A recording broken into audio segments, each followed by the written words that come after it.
Hello and welcome to the Wicked Things podcast. You're listening to the standalone playlist.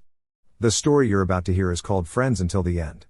In this, we listen to the story of two new zombies just trying to live their best lives. However, humans get involved, and before you know it they find themselves in a situation that goes from bad to worst. If you like stories like Warm Bodies, this will be right up your alley. The sunlight reflecting off the scope of the rifle finally offered oblivion from Mark's torment. Mark smiles in thankful acceptance of what is to come next. He slowly rose to his feet. The small amounts of his meal fell to the ground. "Shoot him, damn it!" The man in the yellow hat shouted to the rifleman. The shot rang out as Mark found himself recalling the day everything changed. He remembered standing inside his apartment holding cash ready to exchange it with the delivery man for the pizza he craved so badly. A large veggie lover. He chuckled as memories of his hippie parents telling him, eating meat was murder. Mark opens the door with excitement in his every move and a smile on his face. "Hey man, You okay?" Mark's happiness drained from his face as he examined the sickly delivery person. "Yeah, I'll be okay. 25, he spouted. The delivery man shoved the pizza into Mark's hands and burst through the doorway yelling, "Bathroom," as he grabbed his stomach. "Yeah, man, through there." Mark cringed at the sight of the sickly man and pointed him to the bathroom.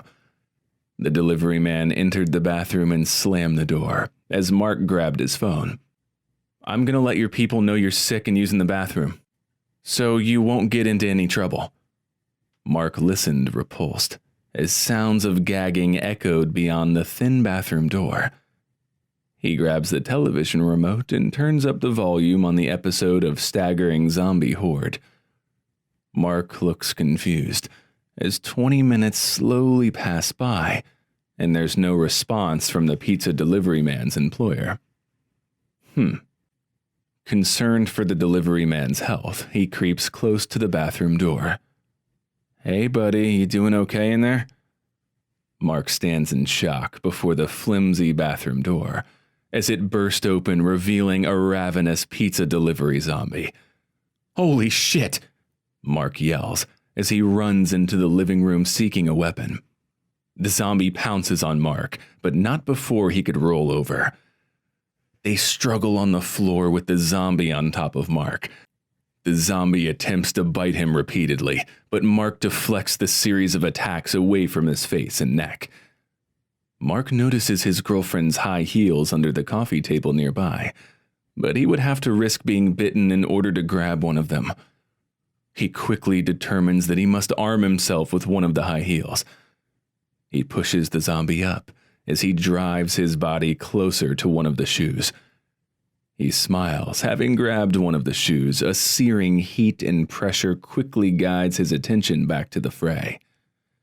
Mark thrusts the spike of the heel through the eye socket and deep into the skull of the pizza delivery zombie. The eye socket erupts, gushing all manner of noxious and spoiled body humors on him. Mark pushes the zombie off of himself. "Oh, fucking asshole!" He kicks the body of the zombie. Shit! Stinging pain places his attention on the bite wound inflicted during the brawl. The bullet crashes into his cheek, crunching and crackling as bone shatters. It is in these microseconds Mark finds himself thrust back into his recent past as his body begins to fall to the ground. Deep feelings of regret fill the few thoughts remaining. Mark recalls those first days of his life as a part of the growing zombie horde. He remembers the difficulties he experienced moving from his vegan diet to his new diet of brains and flesh. His memories flood his mind of gagging with each bite of his victim's flesh.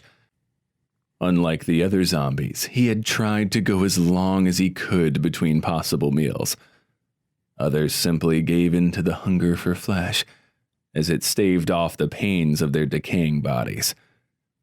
There were a few who tried to resist the hunger, including his friend Oliver, whom he had met while watching the horde tear apart a preschool seeking its inhabitants. Mark and Oliver became the best of zombie friends. This day would prove that each was more than willing to die for one another. The friends had been out for a zombie stroll when they happened upon a large home with windows boarded up.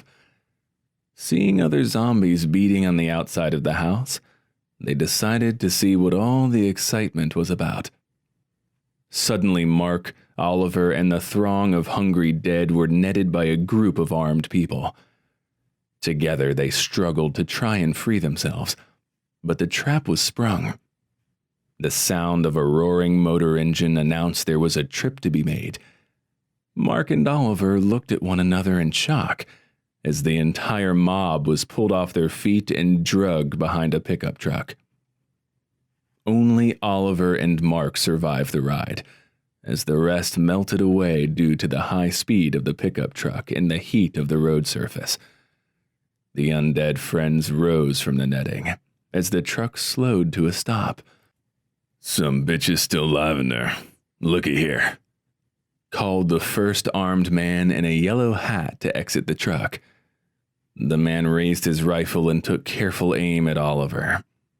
Mark noticed the man's dark intentions toward his friend. Thinking quickly, for a zombie that is, he tried to place himself between Oliver and the man. Mark found himself tangled and fell before he could save his friend. He watched as the man's rifle turned Oliver's head into a fine red mist. A rage grew in Mark and he stood up. The man cried out, "I'm out, give me a round quick." Mark dove atop the man and pulled away a mouthful of the man's hide. He smiled and returned to his feet with his anger sated, but a feeling of loneliness fell upon him, realizing his friend was gone and he was again alone in the world. The sunlight reflecting off the scope of the rifle finally offered oblivion from Mark's torment. Mark smiles in thankful acceptance of what is to come next. He slowly turned to face the man with the rifle, as small amounts of his meal fell to the ground. "Shoot him, damn it!" the man in the yellow hat shouted to the rifleman. Mark felt at peace as he fell into the embrace of oblivion. She wrapped her arms around him. In that instance, he knew he would be alone no more. That was a troublesome story, wasn't it? I wonder if zombies experience fear when confronted with oblivion? Either way, thanks for listening to our story, friends, until the end. This is the Wicked Things podcast signing off. Goodbye.